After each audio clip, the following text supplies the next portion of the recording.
Hi, I'm Dr. Raj Lakshmi Tibari, and this is my book, The Administrator. I want you all to go through this book because when you go through the book, you will realize what is leadership, what is administration. And after the fourth episode, a lot of people asked me that, Raj, why did Pakistan ever leave India? Look what's happened to it. Its economy is down. And I said, yes, I'm going to lift the veil today, explaining to people that we follow those leaders and sometimes we should not follow them blindly. Now, that decision was made long time back by Mr. Jinnah to have a separate nation for the Muslims, and it was the Muslim League. Now, when you make a party based on a religion, what's going to happen to that party? We have to we have a dream. Now, Jinnah had a dream trying to make a Muslim country. Okay? And where did it lead to? Muslim League, which meaning a religious party was formed. And when a religious party is formed, you have already restricted yourself to just Muslims. So you're going to be having a smaller population. Many people, when I was in college and all, sometimes when we had a discussion amongst ourselves, we used to always say, look, we have so many Muslims in our class and in our school, in our college, but they never went to Pakistan. So what was Jinnah's dream when he dreamt of a Pakistan with just Muslims? Did it go that way? No, it didn't. In the last episode, I said I'm going to talk about the terrorist and the funding of the terrorist. And this is very, very important. Why? Because where is Pakistan today? It is funding terrorists. It attacked Raja Hari Singh at that time in 1947. And till today, they are still attacking. 79 years, 8 years have passed. And in those 8 years, have they stopped attacking? No. They are now spending a lot of money on their military. Now, I'm going to give you a lot of data on that. But let's go through the first 4 points that we learned in the first episode, second episode, and the third episode, and the fourth episode. In the first episode of why Pakistan must let go of Jammu and Kashmir, we learnt Raja Hari Singh signed the. In the first episode, we learnt why Pakistan must let go of Jammu and Kashmir. Why? Number one, Raja Hari Singh signed the instrument of accession on the 26th of October 1947 in favor of India. Episode 2, we learnt the Indian Independence Act of 1947, a legislation passed in the British Parliament, gave powers to all the princely states to remain independent or join India or Pakistan. In the third episode, we learnt Gulab Singh had purchased Jammu and Kashmir from the East India Company for Rs 75 lakhs. In the fourth episode, we learnt the word ut possidetis juris is used in international law. It refers to the principle that territory and property held by a state that occupies them unless otherwise agreed upon. Ut possidetis juris simply states that the states emerging from decolonization shall presumptively inherit the colonial administrative borders that they held at the time of independence. The principle was extended to the newly African states and was applied to the dissolution of Yugoslavia and the Soviet Union. So, according to this international law, Pakistan borders have to remain as they were during the partition time. They cannot extend over into the line of control of Jammu and Kashmir. That was an illegal invasion. Now we will look at the amount of money Pakistan has received from different financial institutions. Now, Pakistan has received significant financial assistance from various countries and institutions from 2023 to 2025. Countries providing the loans: Saudi Arabia, rolled over 3 billion in loans and provided a 5 billion time deposit as part of a larger financial package. The United Arab Emirates, the UAE, rolled over 2 billion in loans and provided 1 billion in financial support to help Pakistan secure an IMF loan.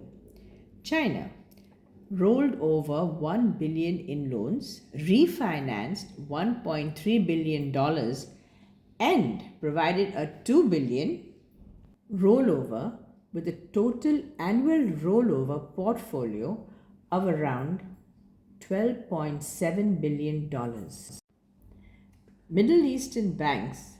Pakistan agreed to a 1 billion loan with two Middle Eastern banks at an interest rate of 6 to 7%. Now, institutions providing loans.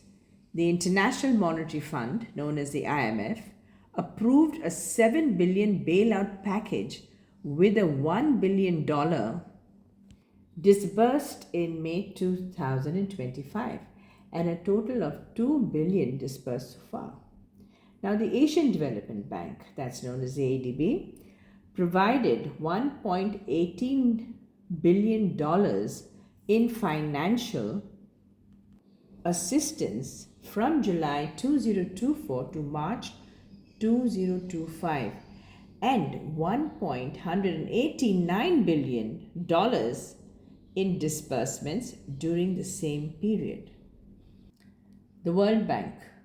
The World Bank provided $720 million in financial assistance from July 2024 to March 2025 and $979 million in disbursements during the same period. Now let's look at India's GDP ranking. India ranks third in terms of GDP with $14.59 trillion, and it comes in the fifth in nominal GDP, with some sources placing it at a $4.19 trillion, ranking fourth or fifth globally. Pakistan's GDP, let's look at that. Pakistan's GDP ranking is approximately $337.912 billion, placing it around 45th globally. The newspapers carry the Pakistan's defense minister's admission. In April 2025, which is quite recent, Pakistan's defense minister Khwaja Asif admitted that the country had been funding and training terrorist groups for the past 3 decades, blaming the United States and the West for this situation. Now, let's look at the possible solutions. We have one solution here. Reference studies and reports from reputable organizations such as the Pakistan Institute for Peace Studies and the European Foundation for South Asian Studies, they must provide evidence of terrorist financing and fund diversion.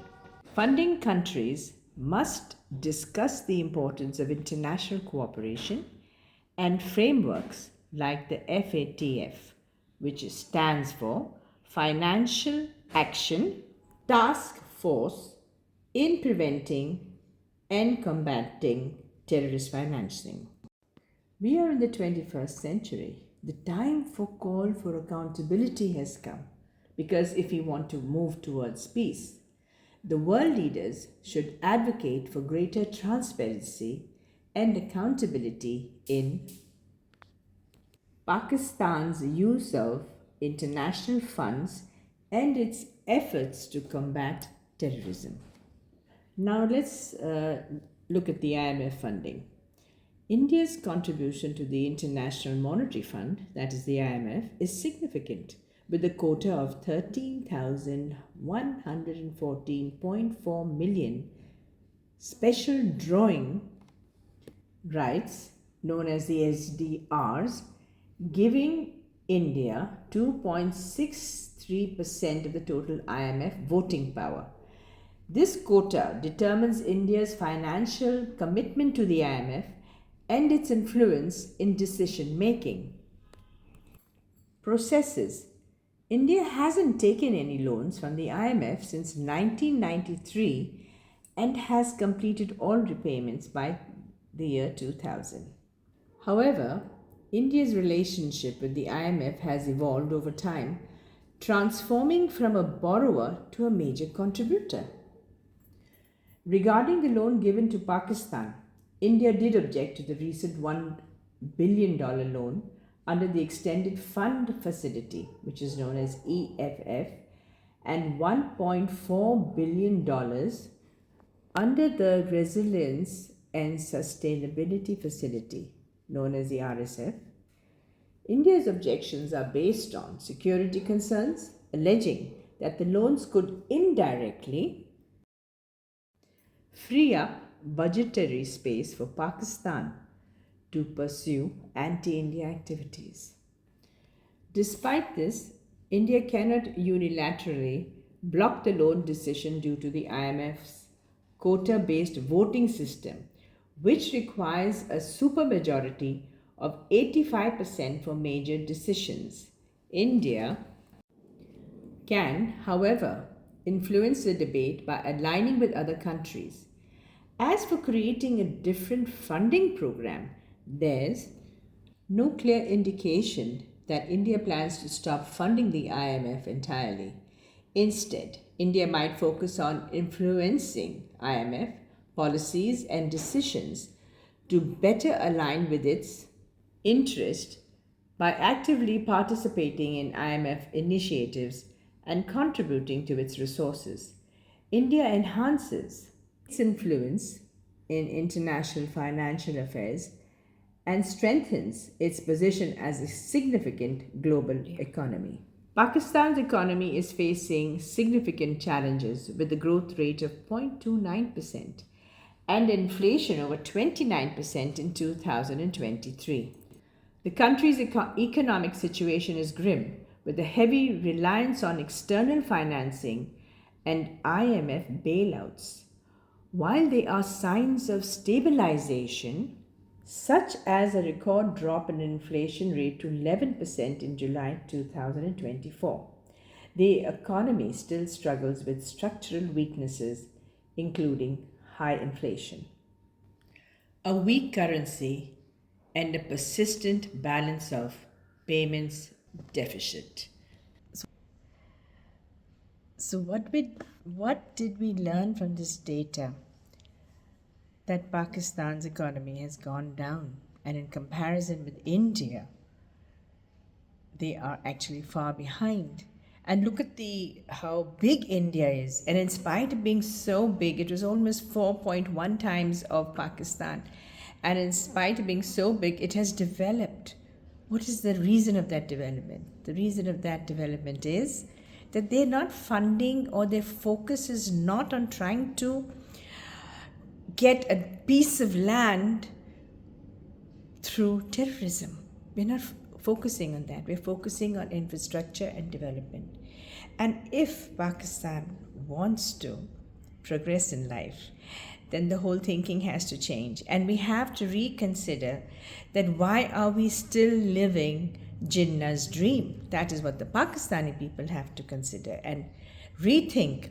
There's a time in life when we have to do a psychoanalysis. A psychoanalysis meaning that what are we following? What are we thinking? What are we doing? And when you begin to think that, was Jinnah right in dreaming of a separate country? Okay, fine, he dreamt it. But he wanted Jammu and Kashmir. But does he have, legally, is he authorized to even claim that? In the next episode, episode number 6, I will talk to you about what actually was in the Muslim League, what was their manifesto, and are they actually entitled to claim Jammu and Kashmir? This topic really we have to go really deep to the roots. And when we go to the roots of the issue, I'm sure the Pakistani leaders and the world leaders will realize that a time has come to end it all, end trying to pursue Jinnah's dream of acquiring Jammu and Kashmir for Pakistan. Thank you. If you want to be a powerful leader with the clarity of thoughts and the right kind of direction in order to lead your nation, then read the book The Administrator, written by Sheila Dabari, Dr. Raj Dabari, and Dr. Janice Dabari. This is available on Kindle. For the hard copy, you kindly send an email to rajlakshmidabari@gmail.com with your name, telephone, address. Thank you.